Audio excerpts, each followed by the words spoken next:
Captain wakes up to the vodka twins and poor lighting. This is because Rosa is trying to build atmosphere. They tell him that, like Captain, they don't belong here. Captain asks for more information. The twins tell the story of a god that can grant any wish with the exception of wishing your next 100 wishes come true. There are 3 kingdoms fighting each other for the chance to meet God first.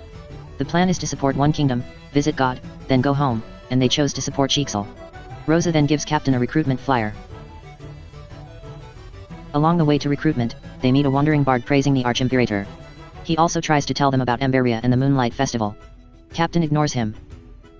It's time for the recruitment interview and Captain meets the Archimperator who is revealed to be Fu Hua. Fu Hua asks where they're from, and Rosa replies by saying that they came from another world. When asked about work in the adventurer department, Captain mentions his time in Winter Fairytale Rhapsody. Upon hearing this, Fu Hua seems to be angry. As Captain is about to continue, Fu Hua tells him it's good enough. When Rosa mentions being a sage, Fu Hua shatters the corner of the table. Then, Fu Hua tells them her story. Like Captain, Fu Hua was once an adventurer from a faraway land. 我曾经跨过山河大海，走过无数个春秋冬夏，一次又一次的努力，一次又一次的尝试。就在我准备放弃的时候，我听说教国文献里有能够实现一切愿望的神奇的线索。虽然只是道听途说的消息，但在那时，这对我来说可能就是最后的希望了。于是，我一路跨过山河大海，走过无数个春。禁止自己复读自己。 As the holy writings were close-guarded secrets of the Empire, Fu Hua had no choice but to take on a deadly trial. Kiana, an angel, was sent to her as a guide after pulling the sword from the stone. However, as Fu Hua had already defeated the evil queen without the sword, Kiana was forced to stay in the world. Seeing that she no longer had a use for the sword, Fu Hua placed it back into the stone. Now it's become a trial for the twins to retrieve the sword. Kiana wanted to sleep, but Fu Hua forces Kiana to go with them by threatening her with push-ups. Captain remarks by saying push-ups are not hard and Kiana asks Captain to do them for him. Captain declines. Unable to read the script properly, Kiana skips to the first trial. The first trial is to face off against the Sword Guardian ELF, Blood Embrace, in a turn-based battle. Blood Embrace summons Terricula. The battle is evenly matched, so to gain the upper hand, Terricula and Blood Embrace fuse together. To turn the tides, Captain merges the Vodka twins into Asaka and they win. After the fight, they decide to rest. When they're done, they encounter Mei and Yai fighting. Yai is distracted by Captain's words and loses, and it's decided that Captain will face off against Mei since he knows the Hokushin Ito Ryu. After Captain equips Yai's sword, the florid Sakura, the battle begins. The rhythm of steel on steel is fierce, and Rosa cheers for Captain which only distracts him, creating an opening for Mei. Mei takes this chance to unleash the Hokushin Ito Ryu, Raiden Flash, a supersonic thrust like lightning itself that has no counters, leaving Captain with no choice but to resort to countering it with his own Hokushin Ito Ryu, Raiden Flash, resulting in both combatants falling unconscious.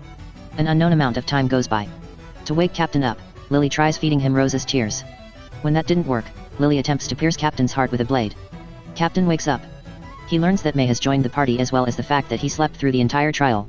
They've already made it to the sword in the stone. As everyone is too hungry to pull out the sword, Kiana orders food. But it's extremely inedible. A single bite causes Mei to pass out. Only Kiana and the twins can eat it. To pull out the sword, the twins demolish the rock that it's embedded in, and they succeed, but they also demolish the ground in the process. After Lily pulls Captain and Rosa up, they notice that Kiana is missing. They find her and learn that she had become a fallen angel for being lazy. After the crew returns to the Archimperator, they are successfully recruited while Kiana faces punishment. The ruins emerge, and Schicksal is victorious. After Captain makes a wish to open a portal to his world, Fu Hua betrays him. She reveals that she is the same Fu Hua from Winter Fairytale Rhapsody. Fu Hua tells Captain about how he forgot about her, trapping her in the rifts of time. No friend, nor foe, nor a way to leave that place. Trying many things, failing many times, she somehow came to this world. Before Fu Hua leaves, she reminds Captain of her magic spell, Phoenix is the hottest thing there is. This time however, it will not save him.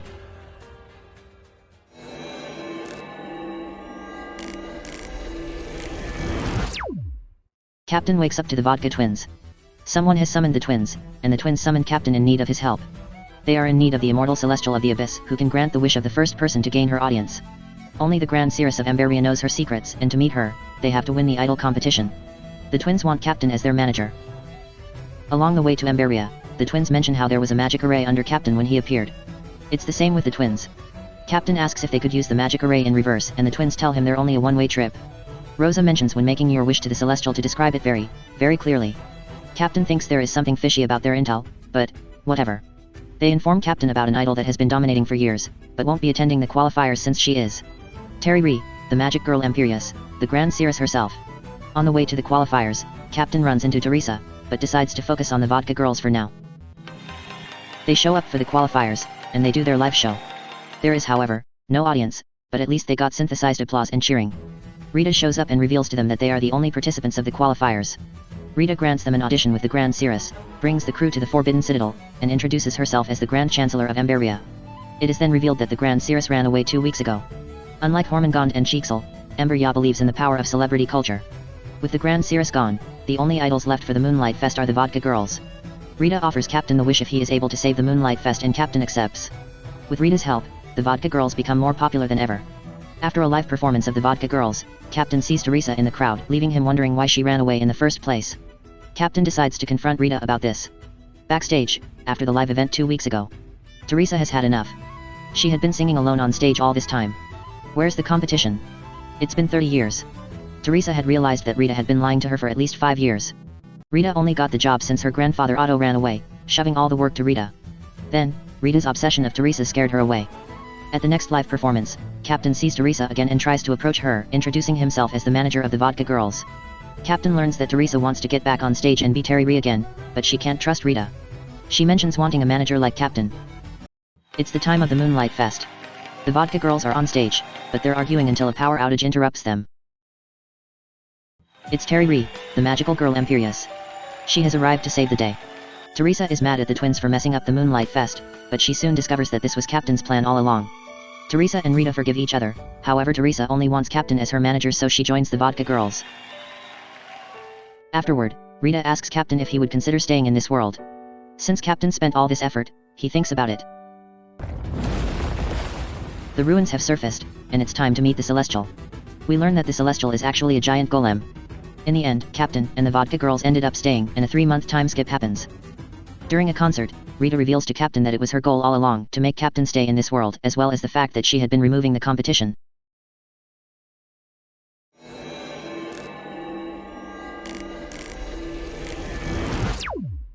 Somehow the leaders of all 3 kingdoms have arrived at the ruins. Himeko, Fuhua, and Rita are all confused as to why their wish had not been granted, while Captain seemed to retain his memories from the 3 timelines. Captain thought that he had been fantasizing the looping timelines, but now, realizes that the vodka twins were the cause. The twins knew way too much about this world despite being outworlders like Captain. Having been cornered, the twins strike a pose. Captain tells them to get to the point. Like Captain had guessed, they've fought the same war for many cycles. When they arrived in this world, they landed near the ruins and hid until the ruins surfaced. When granted a wish, Rosa wished for more wishes, therefore causing the time loop. A temporal reset happens, restarts the war, and another wish is provided. With every reset came another wish. Whenever another person native to this world enters the portal, another reset occurs. Rosa, with her ingenuity, somehow manages to get Lily into the portal and in front of the wish granter. Lily wishes for the war to end. It does, and another reset occurs. They learn that an outworlder entering the portal does not cause a reset, so they started working with the 3 kingdoms. With a lot of effort, they managed to get to the wish granter again, however, they learn that it only grants 1 wish per person. For this reason, Captain was summoned. They want Captain to clean up their mess. As Captain decides on a wish, the wish granter, the golem, reveals its sentience. Captain thought the golem was just for decor, and the 3 leaders compare it to each of their legends. Captain wishes to cancel Rosa's first wish and the world is saved. No more time loops. But how will they get home?